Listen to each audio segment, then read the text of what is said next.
true, new cities were created, and these cities, some parts of these cities are still very rural, whereby you find we have a population of people who cannot afford tap water. And national water does not have the capacity to provide water to each and every corner of the cities.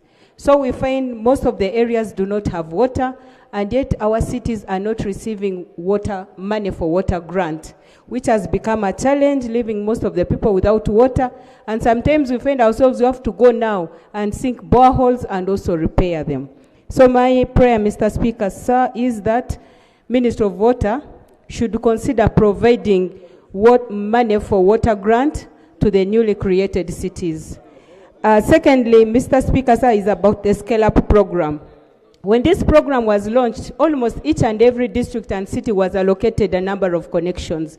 We mobilized people who applied, paid money, but only very few were connected. And some of these people who paid money, they are the very people who had applied previously in the program of rural electrification. So most of the people are saying, why is government taking away our money and not providing services? So I want to support the recommendation that ministry should be given more money, and at least each district and city should be allocated 1 billion for connectivity of electricity. Thank you. Thank you, Honorable Annette Mugisha. Thank you so much, Mr. Speaker. I also want to appreciate the committee for the comprehensive report. Right Honorable Speaker, I want to thank the committee once again for prioritizing rural electrification.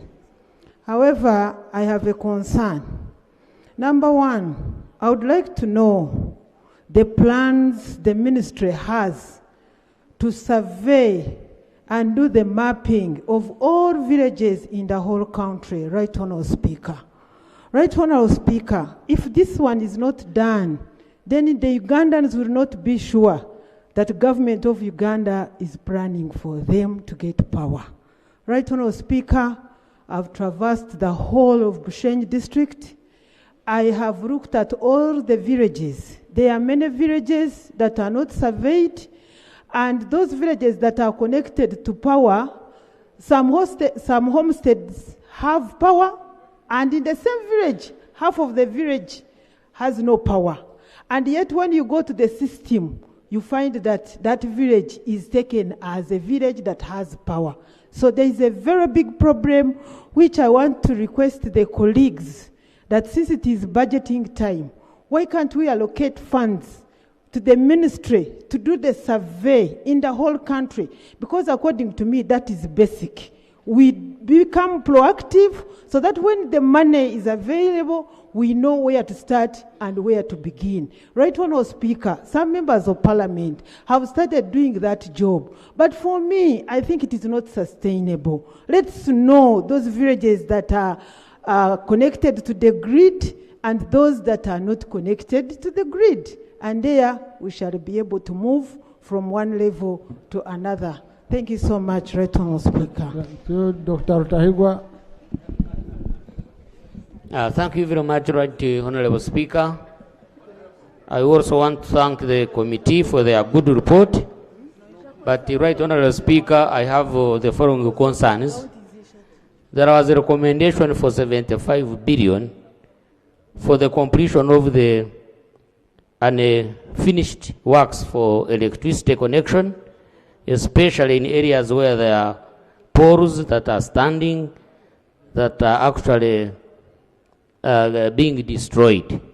Recently, Right Honorable Speaker, there was an advert for that, and I saw 2 districts being advertised. I wanted to seek clarification from the minister whether this advert is going to wait for this funding in the coming financial year, or if it is going to be in this financial year. Secondly, Right Honorable Speaker, there is the issue of UDCL. I don't know their capacity, but I saw in the recommendation, they wanted to, they recommended some money kind of to functionalize UEDCL. For 2 weeks now, in Rukunjiri municipality, in areas of farmers and Utagasi, they don't have electricity. The transformer was got a challenge. But despite the effort to inform them, there is nothing that has been done. I'm therefore wondering the capacity of Uganda Electricity Distribution Company Limited on how they are going to handle our issues. Thirdly, Right Honorable Speaker, we had a water project in Rukunjiri, the Kahenje Water Project, which I think is a white elephant. They did, the Ministry of Water and Environment did the project and later handed over to National Sewerage and National Water and Sewerage Corporation. But we don't have the water. You know, National Water is struggling. I therefore want to call upon maybe the Auditor General's office that we need a serious audit of that project. And if possible, also the IGG should come in. We need to understand what really happened, what took place in the Kahenje Water Project. I thank you, Right Honorable Speaker. Now, Honorable Minister, that project, Kahenje Water Project, when we were on the tour of Western Uganda, of Kigezi, it was also raised to the President. It was raised to the President, then I saw it in news that you came, commissioned the project, but the moment you left with the water. It releases air. After spending how many billions? So when you see the honorable member from the municipality, Rukunjiri municipality, raising it, it's a very, very serious issue.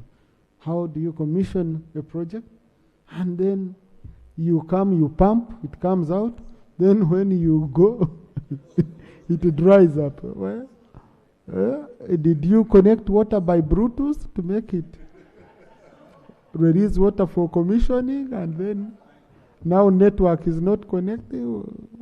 What's the problem? Yes, Honorable Betty Engola, Honorable Naomi Chibaju, youth.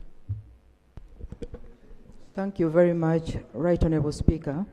I also join my colleagues in thanking the Chair for the report.